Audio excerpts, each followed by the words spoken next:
This is earth, ये tilted है eight an angle of 23.5 और वेस्ट टू ईस्ट रिवॉल्व करती है, यानी एंटी क्लॉकवाइज रिवॉल्व करती है। This is the equator, this is Cancer, this is tropic of Capricorn. ये नॉर्थ पोल है और ये साउथ पोल है।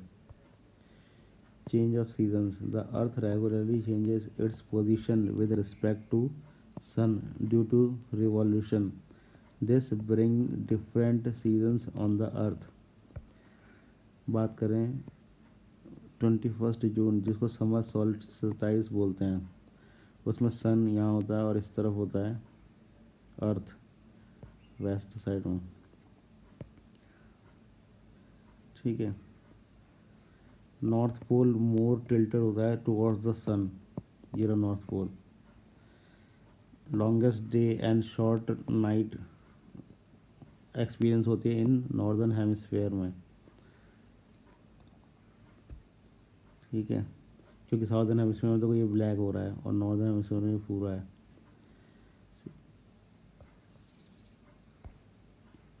Next, sun shines perpendicular on tropic of Cancer. ये sun rays are tilted on the tropic of Capricorn, यहाँ पे सीधी पड़ती हैं रेखाएं, पृथ्वी डायरेक्शन घूमने की ये है।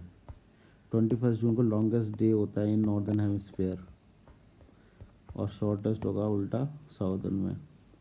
अब 22 दिसंबर की बात करते हैं, जिसको विंटर सॉल्स्टाइस कहते हैं। नॉर्दर्न हेमिस्फेयर में यहाँ विंटर पड़ता है और पोजीशन अब अर्थ इधर आ जाती है।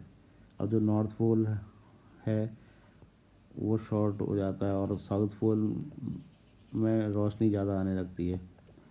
ठीक है, कैप्रिकॉन पर रेज सीधी पड़ती हैं, कैंसर पर रेज टिल्टेड हो जाती हैं।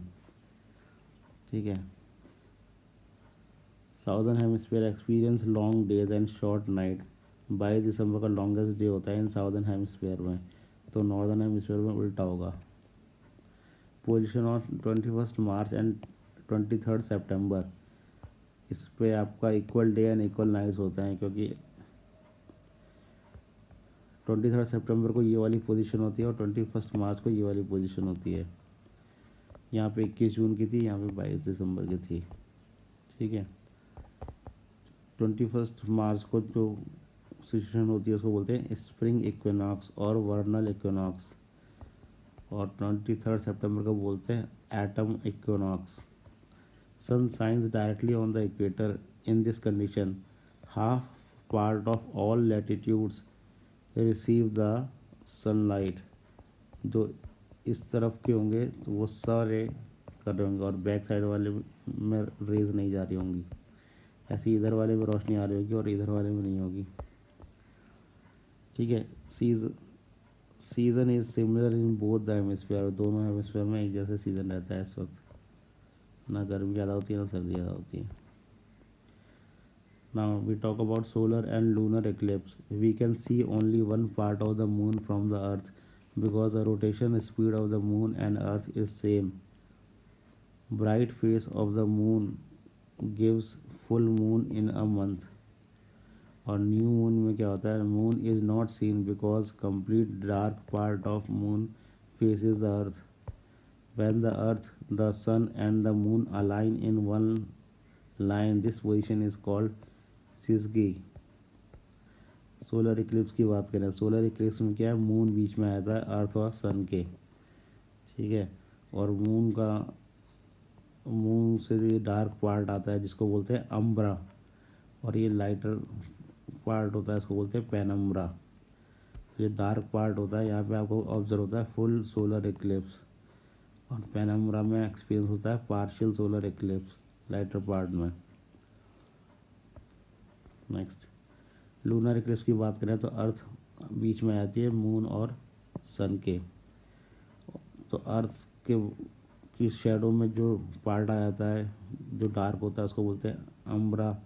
यहाँ पे टोटल लूनर इक्लिप्स ऑब्जर्व होता है, और यहाँ पे लाइटर पार्ट पेनम्ब्रा, यहाँ पे पार्शियल लूनर इक्लिप्स ऑब्जर्व होता है।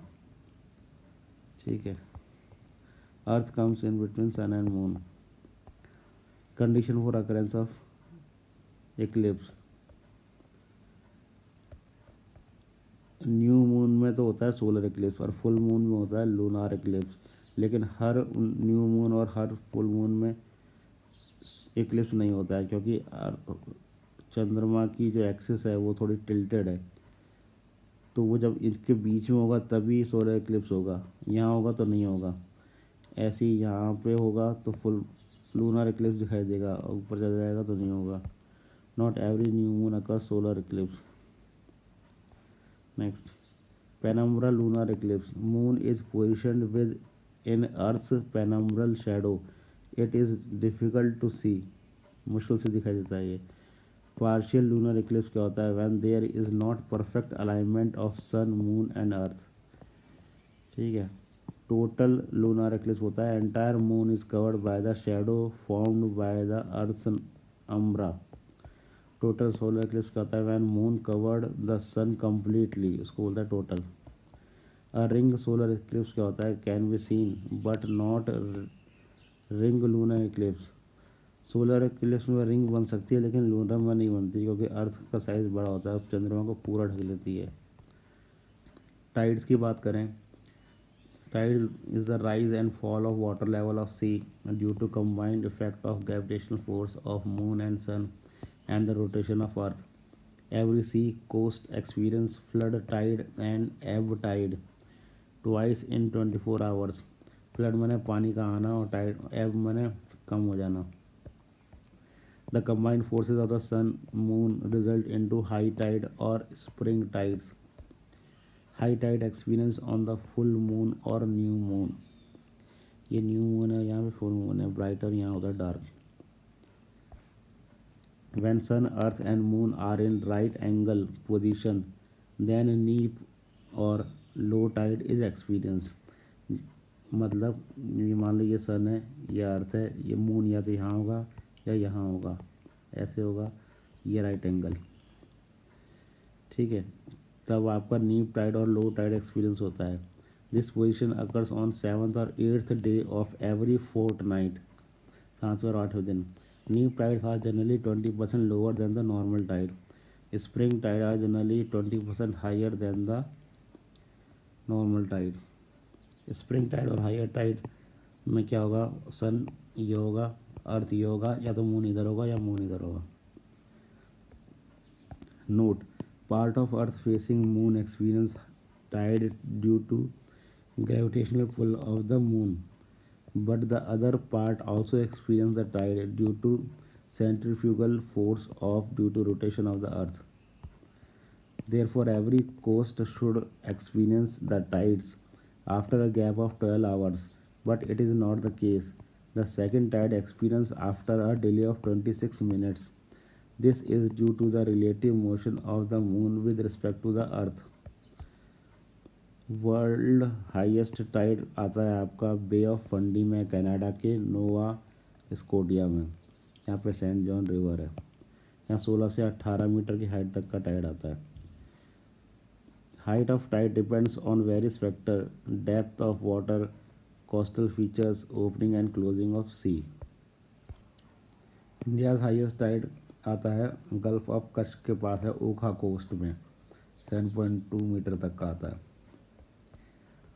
साउथहैम्पटन इंग्लैंड में एक जगह है, यहाँ पर आपका टाइड 4 बार आता है दिन में। 2 बार आता है इंग्लिश चैनल की पानी की वजह से, और 2 बार आता है नॉर्थ सी की वजह से। Tide are helpful in making rivers navigable for large vessels. Example, London port में थेम्स रिवर में पानी आता है टाइड से, कोलकाता पोर्ट में हुगली रिवर्स में पानी आता है टाइड से, तो जहाज आसानी से अंदर आ जाते हैं। Sediments deposited by the river on the mouth of sea are washed off by ebb tide. This hampers the delta formation. In 2016, India tie up with Israel to harness the tidal energy. Next chapter है latitudes and longitudes. Latitude is the angular distance on Earth's surface. These are parallel lines between poles. This is equator. This is Tropic of Cancer, Capricorn, 23 half, 23 half, north south. This is Arctic Circle and this is Antarctic Circle. This is tropical zone, this is temperate zone. Longitudes are perpendicular lines from north to south. 360 degree में 24 घंटे में धरती 360 degree घूमती है, तो 1 our का हो गया 15 डिग्री, 60 मिनट यानी 15 डिग्री, 1 डिग्री में हो गया 4 मिनट। लॉन्गिट्यूड जो होते हैं, अगर इक्वेटर पे उनके बीच में डिस्टेंस की बात करें तो 111.32 किलोमीटर होगा, और अगर पोल की तरफ जाएंगे तो ये घटता चला जाएगा। GMT यानी ग्रीनविच मेरिडियन पे 0 डिग्री होता है। अगर उससे हम ईस्ट तक जाएंगे तो समय पे पॉजिटिव होगा, ऐड होगा, और अगर वेस्ट जाएंगे तो समय नेगेटिव होगा ग्रीनविच टाइम से। इंटरनेशनल डेटलाइन की बात करें, ये है आपका वेस्ट, ये आपकी वेस्ट साइड, ये है आपकी ईस्ट साइड, ठीक है। ये जा रही है, ये यहाँ पे सर्बिया है, ये अलास्का है, बेरिंग सी वेस्ट पे पड़ेगा, प्लेशियन आइलैंड भी वेस्ट में पड़ेगा, हवाइन आइलैंड वेस्ट में पड़ेगा, फिजी आइलैंड ईस्ट में पड़ेगा, ऑस्ट्रेलिया ईस्ट में पड़ेगा, न्यूजीलैंड ईस्ट में पड़ेगा, ठीक है। अगर हम इंटरनेशनल डेटलाइन में ईस्ट से वेस्ट की तरफ जाते हैं तो एक दिन गेन हो जाएगा, अगर वेस्ट से ईस्ट की तरफ आते हैं तो 1 डे लॉस्ट हो जाएगा। मतलब कहने का है, अगर हम ईस्ट टू वेस्ट जाते हैं यानी सर्बिया से अलास्का जाते हैं तो गेन हो जाएगा, और वेस्ट टू ईस्ट आते हैं यानी सर्बिया से रशिया आते हैं तो लॉस्ट हो जाएगा। स्टैंडर्ड टाइम इंडिया का है 82.5 ईस्ट, ये नैनी और मिर्ज़ापुर से गुजरती है line. Arctic circle and Antarctic circle 6 month day और 6 मंथ नाइट होती है यहाँ पर।